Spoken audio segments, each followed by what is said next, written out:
this workshop will definitely bring out various recommendations and strategies where it will help us about the inclusive education, how we can, organize, how we can remove the stigma attached to disabilities, how we can train our own students on the campus. And I feel, even the able students have got some or the other. Everyone is not alike, so is amongst the, our specially able students. Everyone is not alike. I have been very much in personal touch and closely. I have been in touch with the, especially able students of a university as DSW. Believe me, the type of hard work they put in, the type of intelligence they have.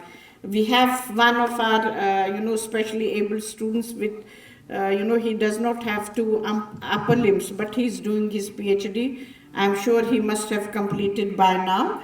And for the information of Professor Sati and other guests who have joined us from other universities, we have a special cell at our DSW, and special attention is given to our specially able students right from the admission till they pass out from the university, whether it's about choosing a stream, whether it's about getting a scholarship, whether it's getting hostel facilities, whether it's about any other infrastructure to be given in the university, whether it's about the academic, simple providing a facility which is feasible for a specially able student who cannot go up to a hall, examination facilities and all that. We do take care of this.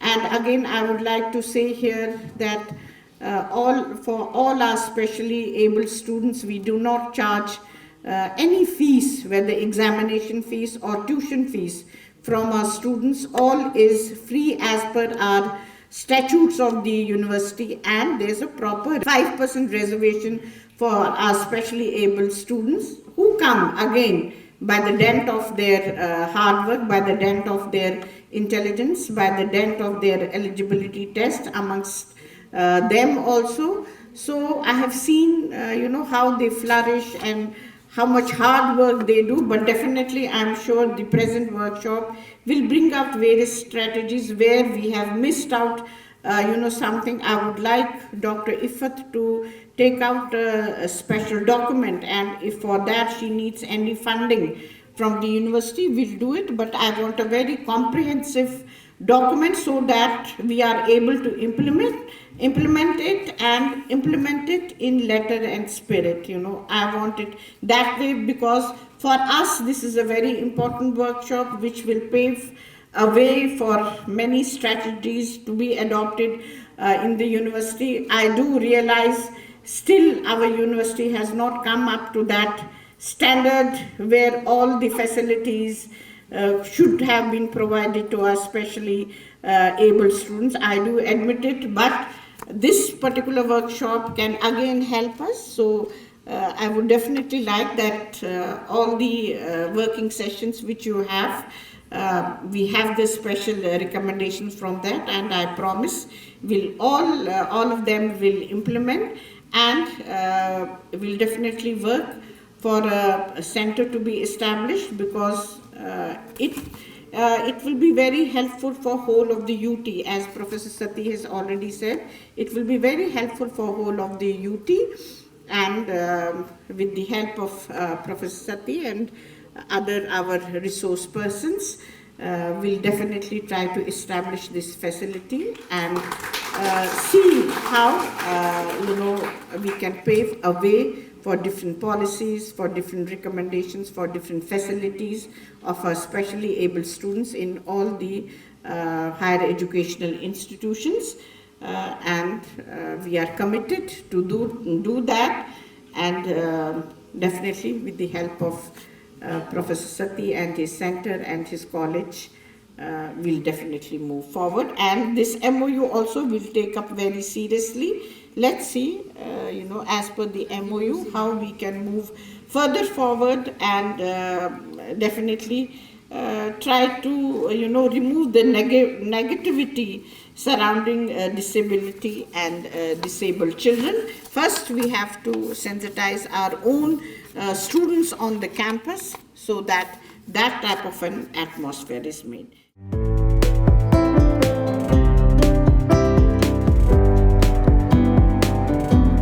I would like to open my address by asking you a provocative question. If I give you a page scripted in Braille, will you be able to read it? Perhaps not. Would you then be called disabled? Definitely not. Then why are blind people who cannot read print and use Braille instead labeled as disabled? Why are people who adopt alternative ways of doing the same thing branded as deviant and abnormal? Why can't we embrace and even celebrate alternative modes of being and living as a manifestation of human diversity? The two-day workshop being organized by the Department of English hopes to make you think and reflect about these questions. This workshop, in fact, invites you to revisit the way you perceive and respond to disability and disabled people. A vast majority of the non-disabled population have never had a first-hand experience of being disabled. Nor have they encountered disabled people in their day-to-day existence. And yet, when non-disabled people are asked to express their thoughts and speak on the subject of disability, they never seem short of words.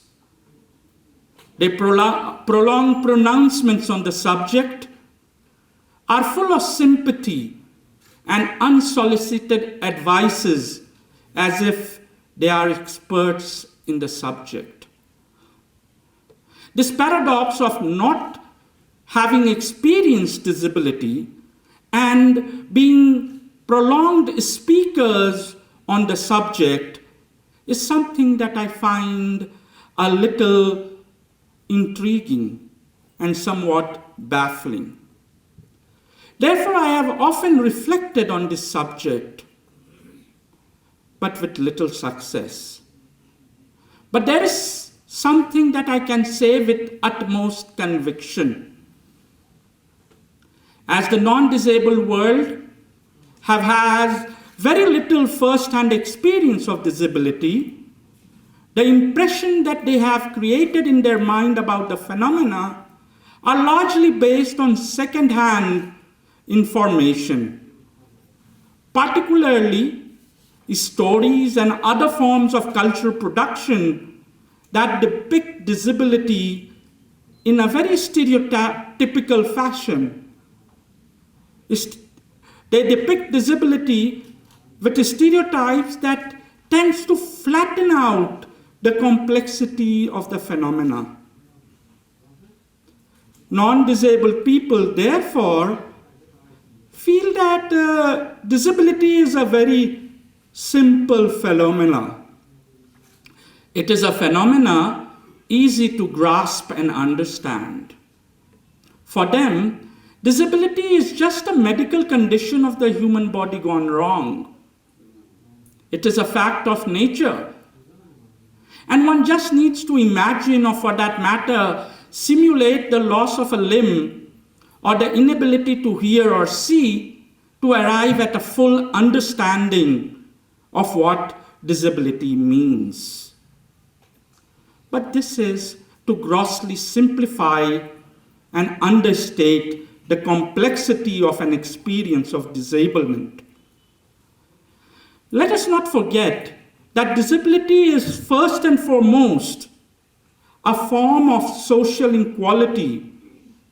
It is a form of economic oppression, and disabled people are an oppressed group. They are a group that have been marginalized from the social, cultural, political, and economic mainstream of society. Let us also not forget that disability is a stigma that breeds prejudice, contempt, and discrimination. We should also remember that disability is also an epistemology and a culture that celebrates the diversity of human difference and aims to evolve an epistemology of inclusion. During the next 2 days, we hope to unravel disability in its complex aspects.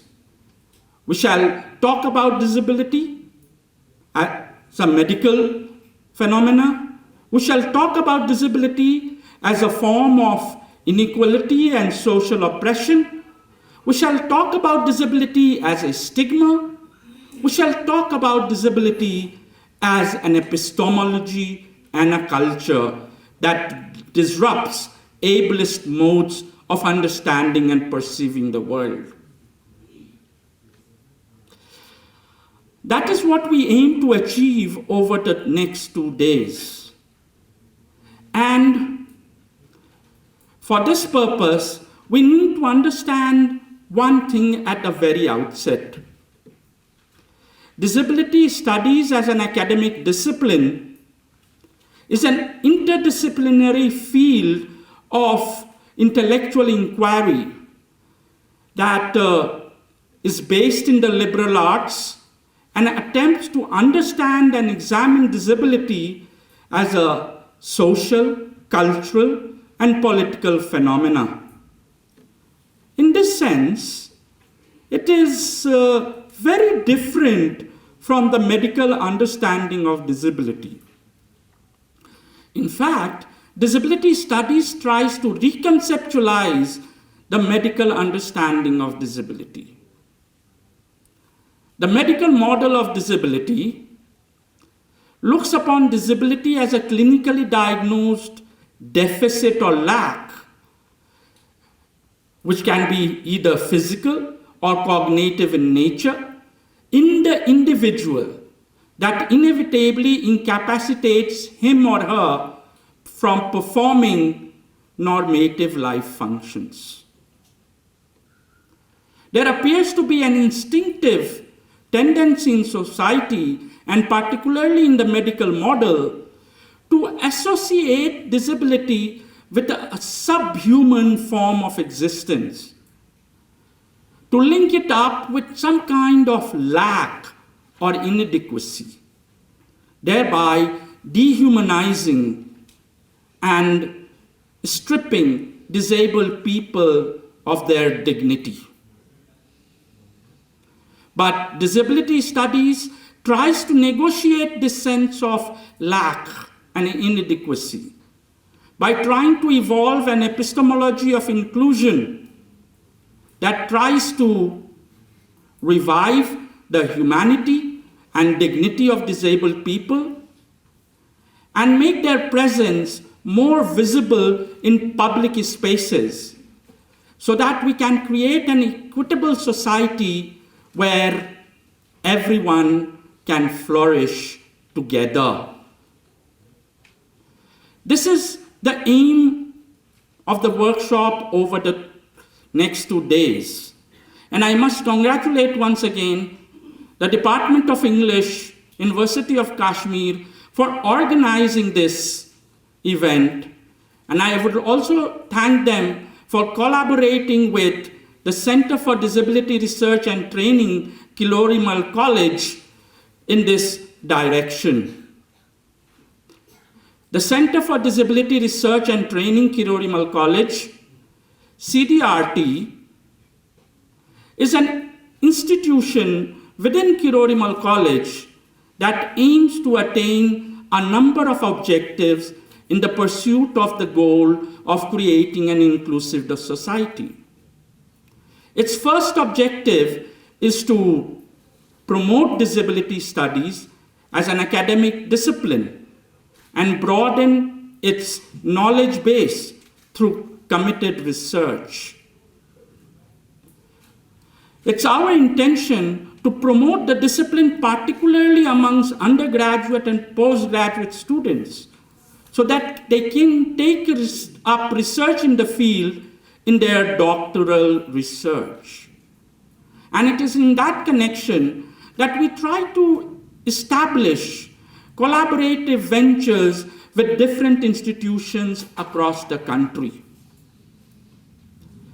It is in that respect that we have signed an MoU with the Department of English. It is a 3-year-long collaborative venture, and today's program is the first event under the auspices of that MoU. And I am sure that in times to come, we will have many more such events. It is also the objective of CDRT to organize sensitizing workshops to spread awareness about disability. We also aim to create a level playing field for disabled students and provide them with a wholesome, inclusive educational experience. With this end in mind, we have tie-ups with different institutions across the country so that we can create a disabled-friendly, inclusive ecosystem throughout the country that can promote and enable disabled people to realize the fullness of their potential. The Department of English, University of Kashmir, has become an integral part of this process by signing the MoU. And I take this opportunity to make a public plea to the Vice-Chancellor of the University to establish a Center for Disability Studies in the university. And by doing so, the University of Kashmir will be perhaps one of the few universities in the country that shall have such a center. The University of Kashmir should pave the way for the other universities in the country. And this is a unique opportunity to do so. And I promise that CDRT will extend its full cooperation to the University of Kashmir if it takes up such a task. And I'm sure that the University of Kashmir will definitely take up such a venture because Kashmir leads the country and shows the path for the future.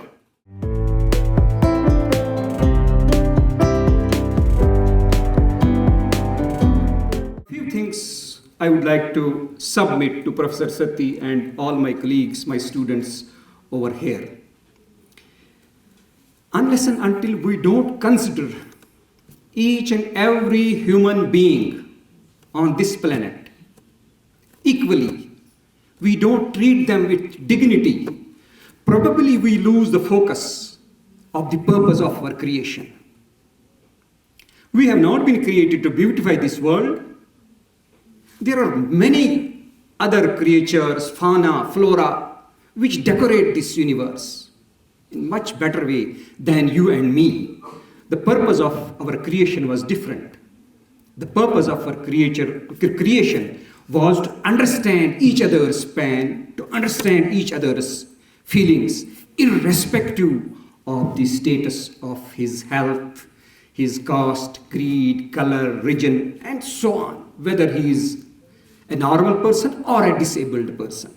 If we lose focus, so what I would like to emphasize here, that all these specially abled people, they need to be treated as equals. They need to be treated with dignity. By the word dignity, I mean we should expect, or we should treat them the way we expect others to treat us. So they ought to be treated like that. Undoubtedly, this effort by Department of English is undoubtedly appreciable, especially the signing of MoU with the center. It's undoubtedly appreciable.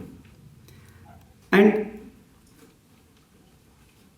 as Professor Sati also mentioned, Professor Mudassir mentioned about some works regarding disability studies which have been translated. I think this is high time for my colleagues who are from the other departments of language over here, other than English. I think if we are really interested to sensitize ourselves, our students, the general population about this important issue, we have to translate at least some important documents pertaining to disabilities in local languages, be it Kashmiri, be it Hindi, be it Urdu. I think that should be our approach to go for translation. And then as Dean Academic Affairs of the university, yes, it's worth consideration creation of Center for Disabilities. I think we will submit the proposal to Honorable Vice-Chancellor, and then we'll just deliberate in different statutory bodies on this important issue.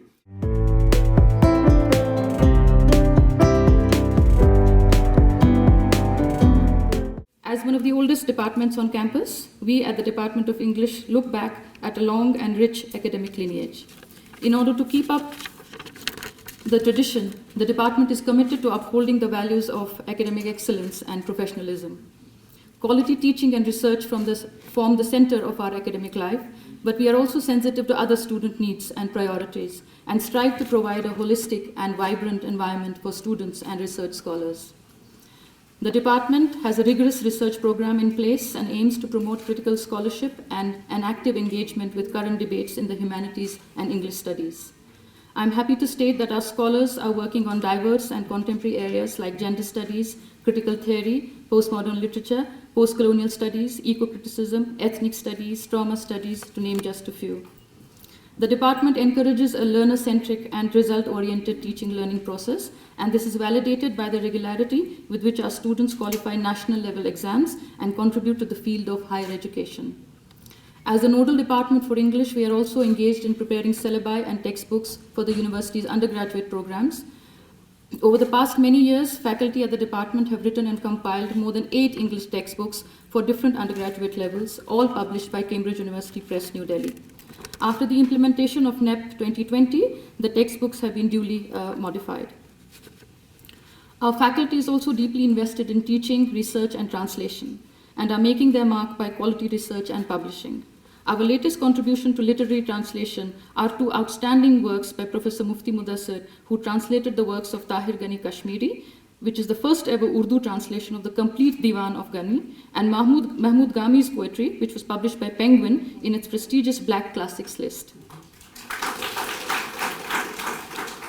Dr. Taslim War was recently awarded an associateship at the prestigious Institute of Advanced Studies, Shimla. This year too, he was granted a major research project on Sufism and Shaivism by the Indian Council for Philosophical Research. We are also delighted to announce a book-length translation of Rahman Rahi's Select Poetry, a collective endeavor planned and executed by Professor Nusrat Jan, former head of the department. Titled The Veth is Not Asleep, the bilingual anthology is ready, for which we are having a book release in the coming weeks. In recent years, the department has taken initiatives to ensure academic progress and introduce some add-on co-curricular activities as part of our annual academic calendar. During the pandemic, the department ensured uninterrupted online classwork and started an online lecture series for the benefit of our research scholars and students, which is now successfully running in its 3rd year. As part of this venture, we were able to connect with distinguished academicians both from within and outside the country. Last year, we partnered with IIT Madras for a workshop on memory studies, conducted a workshop on research methodology in collaboration with the Gandhigram Rural Institute, Tamil Nadu.